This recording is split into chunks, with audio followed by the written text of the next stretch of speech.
Okay, next up is Dale Earnhardt Jr. He drives the number 88 National Guard Chevrolet for Hendrick Motorsports. Dale is in fifth place in our championship points race. And Dale, talk about your outlook coming here to Watkins Glen. We've got 5 races to go before we set the chase field, and certainly every race from here on out is a big one. Yeah, I don't know. I've run pretty good here a couple times, but my expectations coming to these road courses are always pretty low. That way I go away feeling pretty good about whatever result we get. But it's a fun track, and probably of the 2 road courses, the one I enjoy the most. And I do appreciate the history of the racetrack itself, and have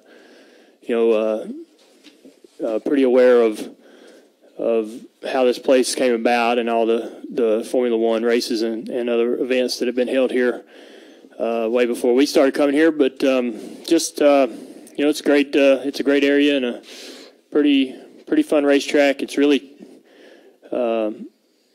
one that we seem to kind of hit and miss on. Sometimes we come here and we're actually relatively quick, and sometimes we come here and then nothing seems to be working. But we'll just have to see what kind of car we got, and just work real hard and try not to ruin it. I think last year we were looking like we were going to get a top 10, and I spun out over there on the backside of the track. So we'll just try to do a little bit better job, not making so many mistakes.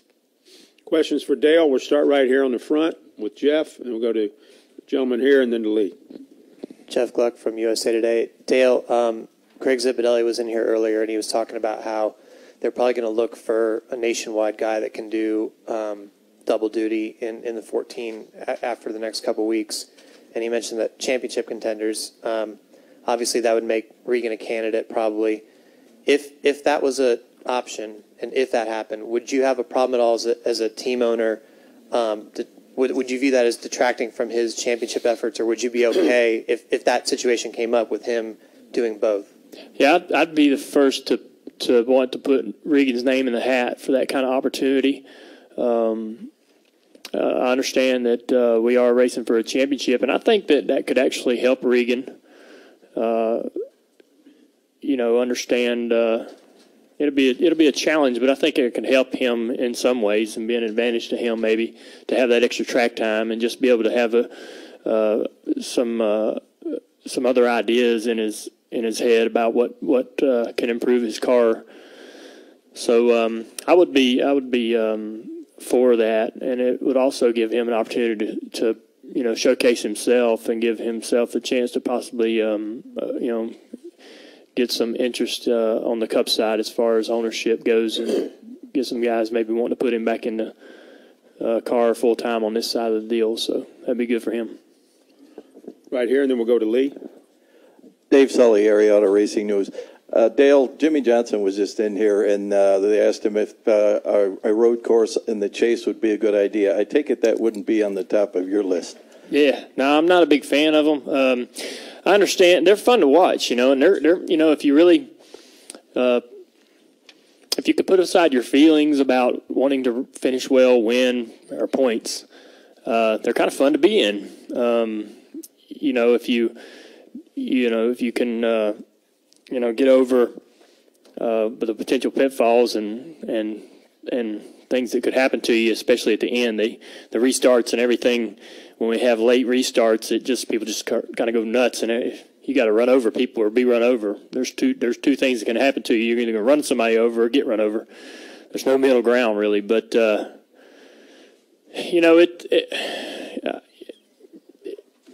it's whatever popular opinion is. If fans want to see road courses, if they want to see 10 road courses in the Chase, that's what needs to happen. So, but I myself, I'm just one guy, but I like ovals a lot better than road courses. Let's go to Lee, and then we'll go to the gentleman here, and then to Marty. Lee Spencer, Fox Sports. You're not one to pass judgment on what other people do, but when you did your extracurricular racing, did the sports car stuff out at Sonoma, and was injured from that, and you came back and fought valiantly through that. But on the other side, I haven't seen you do anything outside of what your main concentration is. Did that have an effect on you as far as prioritizing things after that incident? Well, it had an effect on me. Everybody's different, and it's not. It's everybody's opinion is going to be different as far as being a driver, and certainly the injury and style of injury that you have could make a difference as well. But I remember we went to the burns that I had we really didn't talk about that much and tell a lot of people what kind of injuries we had or what the injuries were, but I know that when we went to Bristol and I still had some open wounds in my legs, and that I probably should have had skin graft, but those really stung when we got all that champagne in them for winning the nationwide race and the cup race. So it just sort of put things in perspective for me. If I enjoyed road racing, I guess as much as Tony enjoys dirt cars, you wouldn't give it up. I wouldn't have. I would have went back and done it more, but those were just really, and I wouldn't compare what I was doing to what Tony was doing, because his passion and love for that far exceeded what I felt about racing sports cars. I just really liked the relationship I had with Corvette and Chevrolet, but I was really never a sports car fan per se. So those two things are entirely different, and that was not very hard for me to sort of shut that out of my life and do without it. But just going through the process of healing and knowing, burns take so long to heal, and knowing how much of a pain in the butt that was, it was easy for me to not want to do that anymore. I think if I could, how some drivers run late model races and like Brad Keselowski went up and ran a race in Canada a couple weeks ago. If I felt like that, that's something that I dream about or daydream about doing is on an off weekend, taking my late model and run a motor mile or something like that. And the only reason I don't is just because I'm not sure about what the balance would be between standing there signing autographs all day and being able to run a 50-lap feature. Whether I miss the camaraderie and everybody, all the volunteer help going and just being with your buddies and racing. And I'd love to do that and get back to that style of racing one day. But, I think that for me, shutting out the sports cars was kind of easy because it was totally it wasn't something I had that much passion for, and it was just a one-off deal every once in a while we'd do with Boris and just go have, Boris or anybody that we happen to team up with and go have fun. So I don't the two are really not the same with what happened to me and what happened to Tony. This fellow over here in the blue, wait for the mic, please. We'll get him the microphone, and then we'll go to Marty Smith.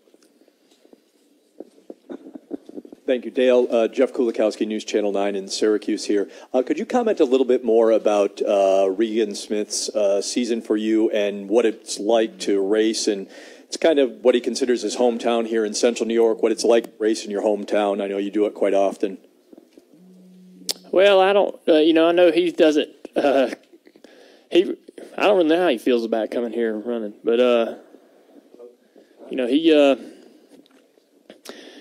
he doesn't feel like he doesn't have a ton of confidence about his road course ability, but he's kind of like me. But I think that he's having a great year and he's enjoying himself, and he'd like to get back to finishing well, like they were at the beginning of the season, and get himself back in the points. And he really, a couple of them races where he rode America in a couple of places is pretty regrettable for him, but he's trying to rebound and get back in the groove and hopefully finish this year out really strong. But I'm sure he's, looking forward to trying to do well this weekend. What's it like to have a guy like that in your seat in that car? Regan? Yeah, I mean, we get along really great. We hang out quite a bit away from the racetrack. Most time drivers don't really spend a lot of time around each other off the circuit, but we get along great. And he's a lot of fun. You know, good guy, and it's fun to sort of be fun to have him part of the team, and everybody on the team and in the office enjoys him and wants to. You know, it's easy to want to get behind people that have the kind of energy and attitude that he has. So it's been a real boost for our company, and he's worked really, really hard. Let's go to Marty Smith. Raise your hand, Marty. Marty Smith, ESPN. Dale, what is your general reaction to Tony getting hurt racing something else? I was just real sick to my stomach about it. When I woke up for some reason at 5 o'clock in the morning, which is rare, and I just couldn't sleep, so I grabbed my iPad, and that was the first thing I saw, and I was just really couldn't believe it. I felt like I must have been dreaming, but because I don't, you know, Tony's one of my competitors, and you really aren't supposed to have, you really aren't supposed to have the kind of admiration, I guess, that I have for Tony, as he is my competitor. You know, you want to go out there and beat him on the racetrack, and he's fun to race with. He's a hard racer, and he gives it as good. He takes it as good as he can get it, and a lot of guys can't take it very well. But he's one of the. He's just y'all all know what kind of guy he is, so I won't go on and on about it. But I just, I hated it for him, just knowing what being out of the car is like, and knowing how much he loves what he does and loves how much he enjoys driving no matter what it is. And I know he's I know he feels some, I know he feels bad, he hates to put his company and team in this situation, and he personally, is a bit upset and saddened. So just knowing the kind of guy he is, I hate that he has to go through that, and I know there'll be a lot of pain and rehab and things like that he'll have to face, and that's unfortunate, and you hate to see people have to deal with that. So he's tough, though. He's really, really tough, and everybody knows that he's just going to beat the hell out of this and get back in the car before you know it, and he'll probably be back in the car before the doctors want to let him in. So I don't anticipate this really slowing him down at all. Let's go to Claire B. We got time for 4 more. Claire B., Jim Noble, young lady in the back, and Holly. Is that all right? Okay.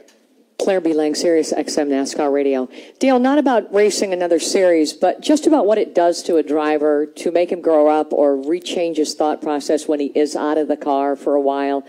I mean, it has happened to you a couple of times, but you're out of the car and you what? I mean, will this change Tony about how he races, do you think, or what he thinks about? I don't think it will. I think that it makes you appreciate what you do. Anytime you something like that's put on standby or taken away from you, I think you appreciate it more, if that's possible. And you just, I think when you come back, you're even more tenacious and fired up than you were before. It's when you just you just take it for granted that you just get to do it every weekend. And once that's gone, just for a little bit, even you really sort of reset your priorities, and I think you come back stronger and more determined. Let's go to Jim right behind you there, ma'am. Thank you. Jim Noble, ESPN. We all know how good Tony was during this stretch of the season, and obviously if he had made the chase, he would have been a contender. Just from a strict racing standpoint, what does it do not to have a guy of that caliber racing against you every Sunday now? Well, he's a lot of fun to race with, so that you'll miss that competition. It's as much as everybody wants their job to be easier, it's part. You'll miss the competition that Tony brings to the table every week, and I think the fans will miss that as well. and there's a lot of guys in the series that are just real fun to race against, especially when the cars are so equal, and you can get out there and really get after it. He's a lot of fun, but he'll be back before any of us are ready. he'll be tougher and, like I said, more determined, and so I expect a lot of good racing lays ahead for him. Let's go to the young lady back in the back, and then we'll finish with Holly Kane. Thanks. This is Connie Kirk from Examiner.com. Thanks for talking to us, Dale. You spoke about a little bit of a piggyback on Claire's question. When you're out of the car and you're injured for an injury, does it shake confidence when you get back in? I mean, you talked about being out of the car for a while and you want to get back in with a lot of aggression and all of that. But does it do anything to your confidence at all? No, not really. Not really. I think as far as, if you took, drivers got pretty big egos, so I don't think that, none of us are, I don't think our confidence is something that's easily swayed. So I feel like, you do everything you can while you're not in the car to make you feel as close to the action as possible, so you get the entire experience except for the driving, obviously. So when you go back into the car, it's almost like you haven't been gone, or the process is seamless as far as the transition back into getting in the car. So, and you'll go and test and run somewhere. I'm sure that most drivers, when they have an injury that gets them out of the car, they get a couple laps somewhere to get their to see speed and know that, oh man, I haven't, I'm not going to miss a beat. This all makes sense and feels normal, and so by the time you go race, you're ready to go. Final question, Holly. Holly Kane, NASCAR.com. And this is kind of a combination of a lot of the questions, but you can answer it from a good perspective as a team owner and a racer. Jimmy Johnson said he felt like, maybe Greg Zipadelli said Tony was feeling bad that maybe letting his team down and all of that. Jimmy said, he hopes people aren't going to be so tough on Tony for wanting to do this, because there's a lot of benefits that Tony gets personally, and it's good for NASCAR to have him out doing all these things. Where do you kind of fall with all that, because you understand as a team owner as well? I think, Tony just ought to do what he wants to do. I think if he wants to race everywhere, every night of the week, that it's what he wants to do. It's what makes him happy, so he understands the risks and the situations that can happen, and it was worth it for him to put in that kind of effort and go do it.